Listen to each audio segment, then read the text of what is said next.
Hi friends, welcome to Vaibhava English Academy. Today let us look at a delightful poem from the collection called The Gardener. We are looking at verse number 46, You Left Me. This is written by Rabindranath Tagore and this particular poem is important for students of literature, and also this is very useful for people who are love struck and who are suffering from heartbreak and all.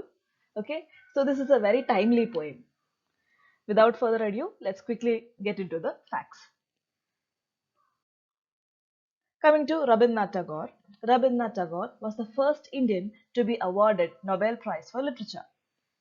The Nobel Prize in Literature 1913 was awarded to Rabindranath Tagore because of his profoundly sensitive, fresh and beautiful verse by which, with consummate skill, he has made his poetic thought expressed in his own English words a part of literature of the West. Unquote.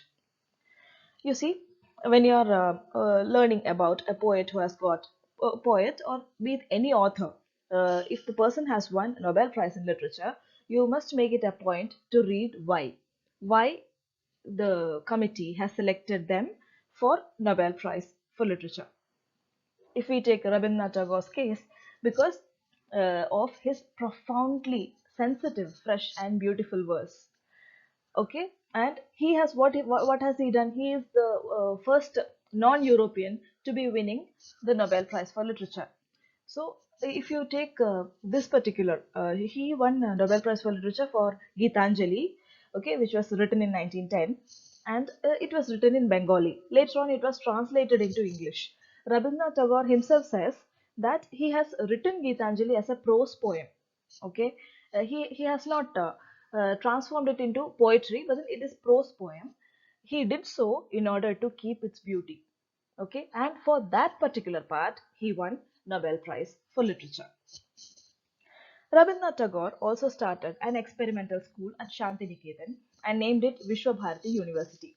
We all know that Rabindranath Tagore started a school different from the schooling system, where children learn in the lap of nature.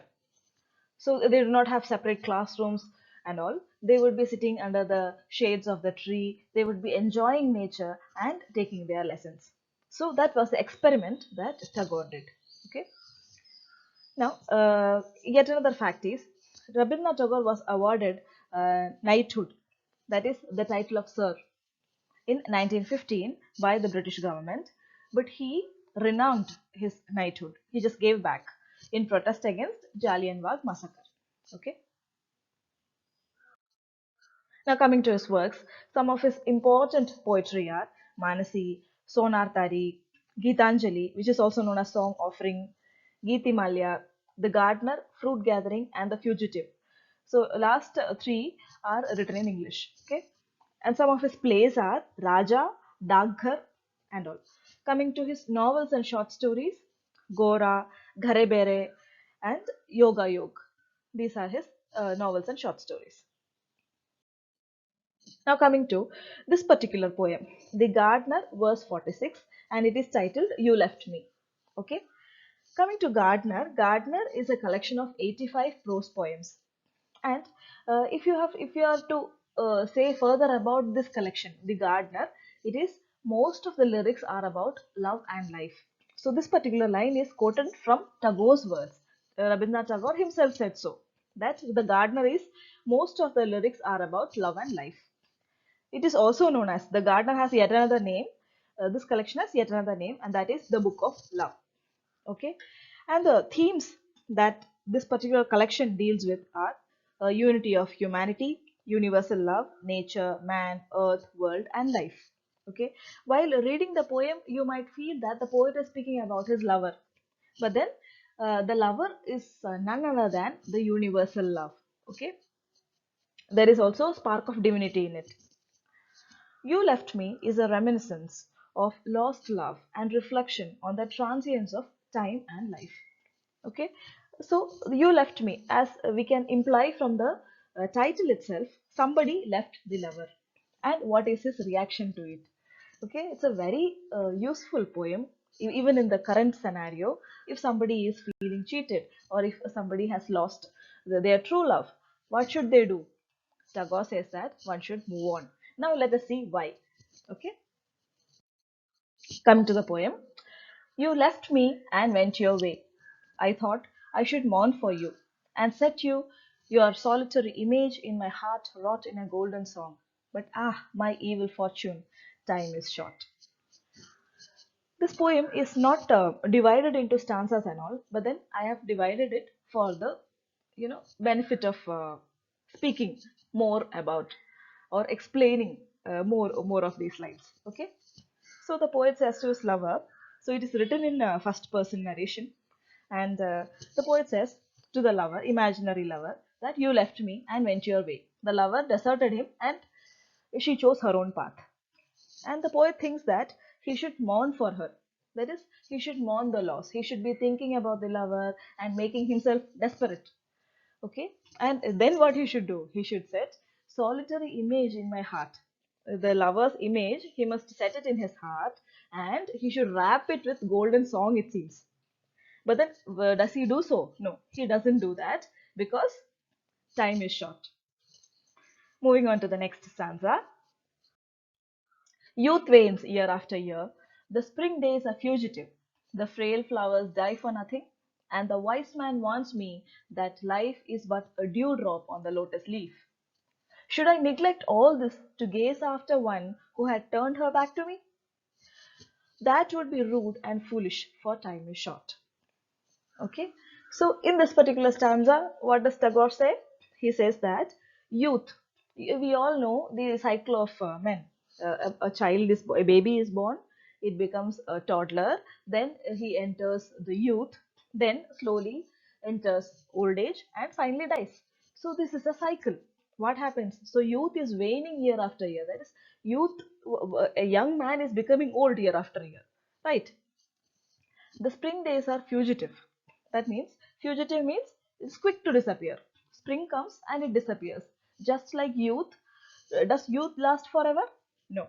Youth disappears into old age. Similarly, the spring days are also disappearing. The frail flowers die for nothing. The flowers bloom, blossom as buds, blossom as flowers, and then they die for no reason.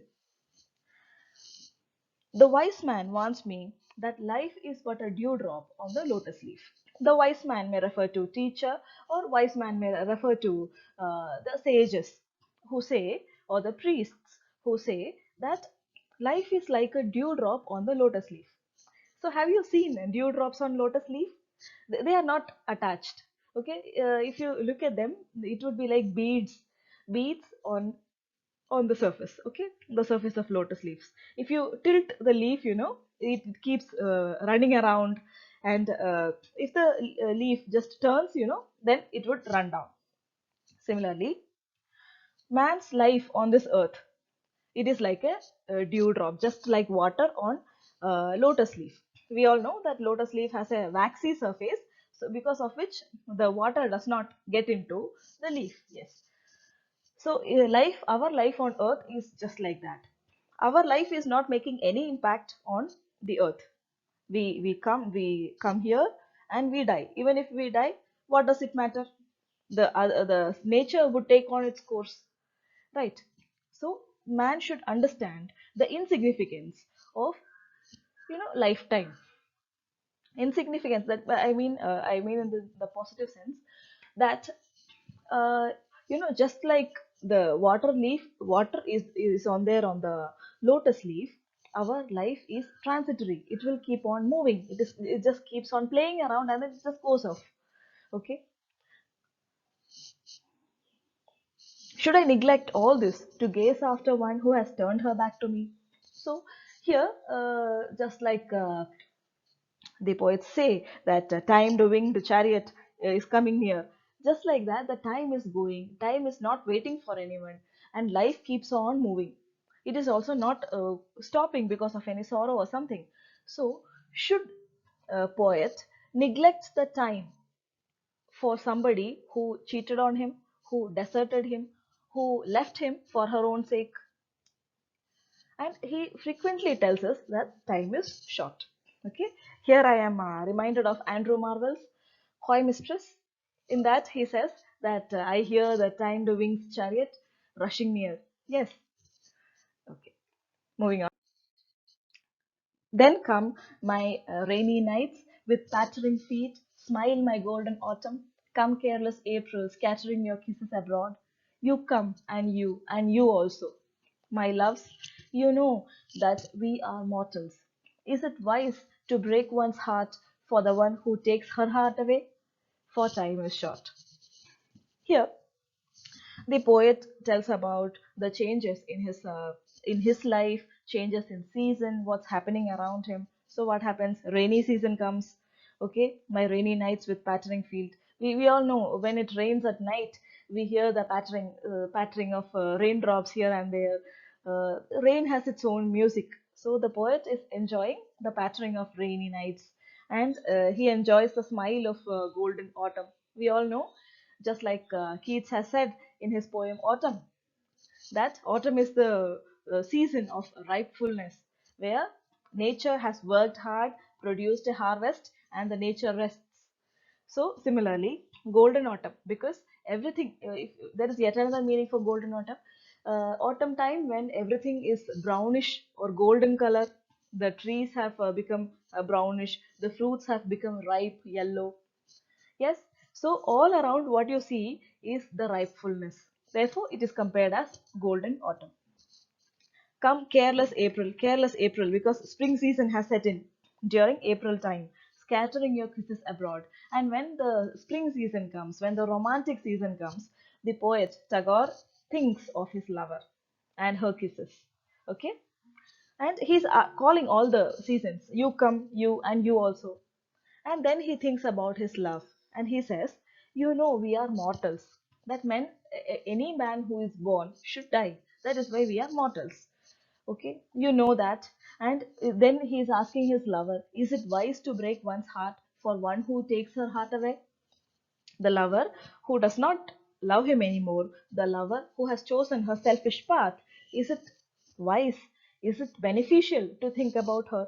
Because time is short and we are mortals. Men are mortals. Moving on.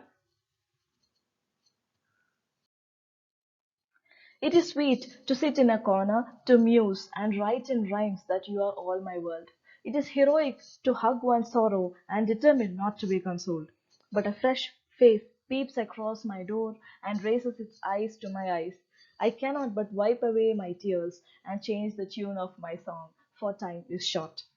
Okay, so this is the last stanza of this beautiful poem, and the poet says that it is very sweet to sit in a corner and think and write poems about the lover, and in the poems, particularly say that you are my world, that the lover is my world, I cannot live without him, and all.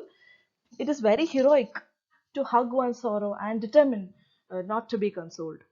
You see, once a person is love struck, or when if imagine if a person is suffering from any pain, there might be people to console him. They might be advising him to move on, to think further, okay, and not to think towards the past. You have to think about future. There might be advisors who might be advising you, but then it is very heroic to say that no, I am not letting go of my sorrow, I am going to keep it with me, I am going to live in the memory of my lover and all. That's very heroic. That's what Tagore says. But what happens? But a fresh face peeps across my door and raises its eyes to my eyes. But then the poet says that when he meets a new person, a fresh face, okay, and when that person makes eye contact with him, what happens? He has to wipe away his tears and change the tune of my song. So if a new person comes, he is ready to move on. He is ready to get rid of his past and move on. So when a fresh person comes with a fresh face and makes eye contact with him, he is ready to give his life yet another chance. Okay, so that is the development. You see, first of all, Tagore has introduced his problem that his lover left him, and in between stanzas, he kept on thinking, he kept on ruminating whether he should think about his lover, he should spend his life thinking about his lover, and yet in the side of his mind reminds him that time is going very fast and men are mortal. In this situation, is it wise to think about a person who left him? And towards the last stanza, he comes to a conclusion that he has to move on. When a fresh person comes, when a new person comes with a new air of freshness and confidence and love, he is ready to move on. Okay, now let us look at the summary of the poem. In the stanza 1, the poet describes how he felt when his lover deserted him. The love struck poet feels that he should mourn her loss. He also thinks that he should frame a solitary image in his heart and should frame the image in a golden song.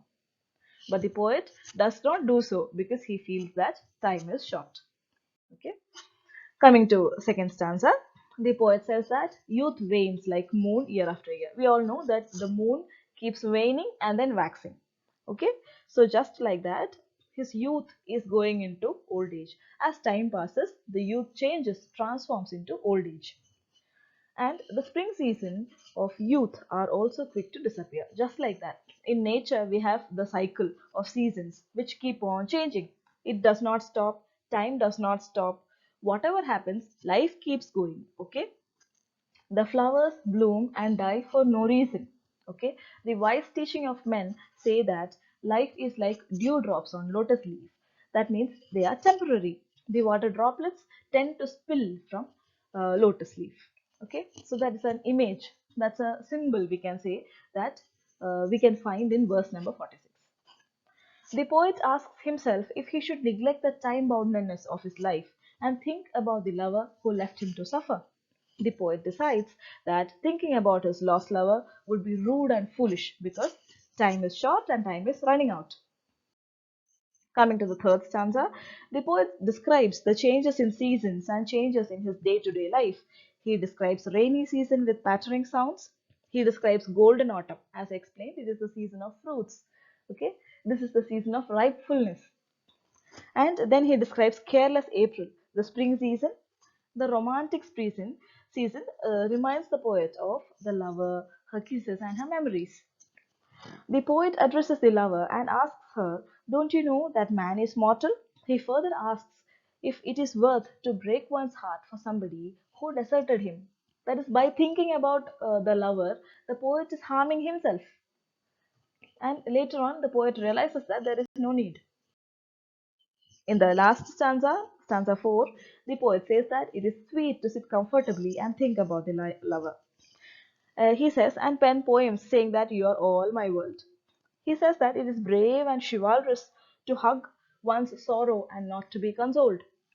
But the poet confesses that when a fresh face peeps in and confronts the poet, he would wipe his tears and change the tune of his song. That means he will move on. He will forget his past. He will forget her, his lover. Okay, because time is short. The poet undergoes a change of mind. The poet is ready to move on. The poet says that he cannot spare his precious time thinking about somebody who deserted him.